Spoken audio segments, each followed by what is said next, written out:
Assalamualaikum warahmatullahi wabarakatuh. Lagi di ruang hukum, informasi dan pasti. Kawan-kawan, pada kesempatan ini saya akan menjelaskan tentang pencabulan. Di mana pencabulan sendiri diartikan sebagai perbuatan yang melanggar kesopanan dan kesusilaan. Di mana contoh dari perbuatan cabul atau tindakan cabul ini seperti misalkan meraba, mencium, sampai dengan perbuatan-perbuatan yang di sini sangat keji seperti itu, memegang alat kelamin, memegang payudara dan seterusnya. Nah, ini disebut dengan pencabulan atau tindakan cabul.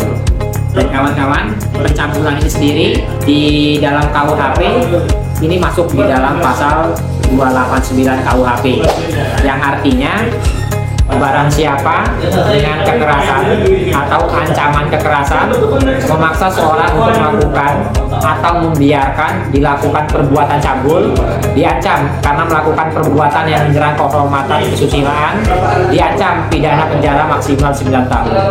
Nah, jadi kawan-kawan, ketika diketahui ada mungkin di lingkungan kita ada yang menjadi korban perbuatan cabul atau tindakan cabul ini, maka segera dilaporkan kepada pihak yang berwajib.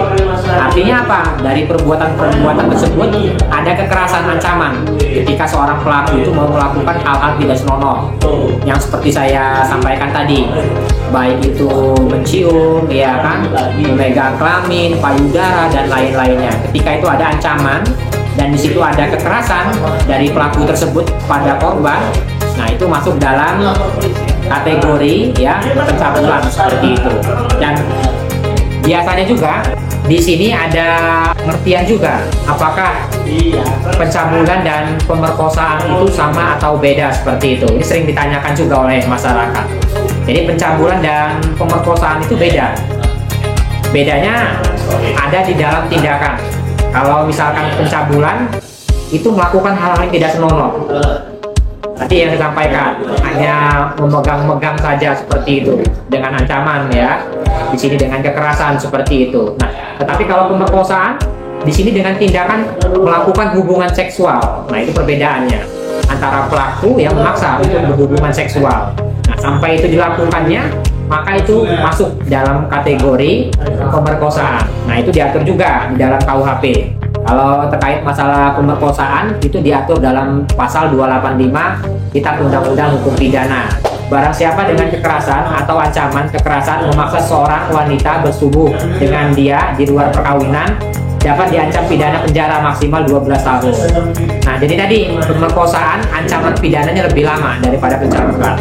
Pemerkosaan ini 12 tahun dan pencabulan itu sendiri maksimal 9 tahun. Kawan-kawan, bisa saya garis bawahi di sini apa itu pencabulan, apa itu pemerkosaan.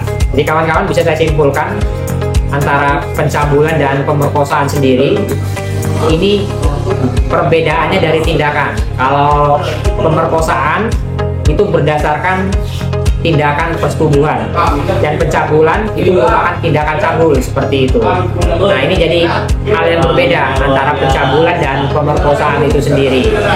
Jadi kalau pencabulan itu perbuatan yang tidak senonoh yang dilakukan oleh seseorang. Di sini tindakan cabul ya, dengan melakukan korban itu yang tidak baik, dari mencium, meraba, memegang alat kelamin, payudara dan seterusnya. Nah, tapi kalau pemerkosaan itu dilakukan dengan cara persetubuhan, memasukkan alat kelamin kepada lawan dan seterusnya seperti itu. Nah, ini disebut dengan pemerkosaan. Dan ini berdiri sendiri. Antara pemerkosaan ada pasalnya, pencabulan ada pasalnya. Dan juga tadi pencabulan ini bisa dilakukan dengan upaya-upaya tersendiri. Misalkan di sini dilakukan ketika saat pingsan sendiri, bisa diartikan bisa pingsan karena dalam keadaan sakit atau pingsan karena dibuat oleh pelaku. Dan juga ada istilah namanya tidak berdaya. Tidak berdaya di sini karena ancaman-ancaman tersebut seperti itu. Jadi kawan-kawan, itulah yang bisa saya jelaskan tentang apa namanya pencabulan dan apa namanya pemerkosaan. Semoga apa yang saya sampaikan bisa bermanfaat. Wassalamualaikum warahmatullahi wabarakatuh.